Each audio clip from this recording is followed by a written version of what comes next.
Si Kidi, nenek usia 77 tahun ini sudah menggeluti pembuatan baju adat dari kulit pohon sejak usianya masih sekitar 7 tahun. Ditemani adiknya yang juga sudah lanjut usia sekitar 69 tahun, si Kidi dan Elizabeth masih menerima pesanan pembuatan baju adat. Bahan bakunya dari kulit kayu pohon bea atau pohon beringin. Pembuatannya masih secara tradisional dengan mengupas kulit kayu, kemudian dipipihkan dengan menggunakan alat.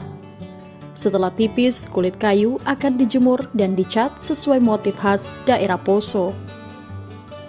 Kulit kayu ini kemudian dibentuk menjadi sepasang baju adat. Baju ini sering digunakan saat upacara adat, pengucapan syukur, dan pesta pernikahan adat. Biasa tetangga dipakai untuk pesta kawin, ucapan syukur, baru penyambutan kalau ada tamu-tamu dari Kabupaten Poso. Usianya yang sudah lanjut tak menghalangi gerakannya untuk memipihkan bahan baku baju adat Poso.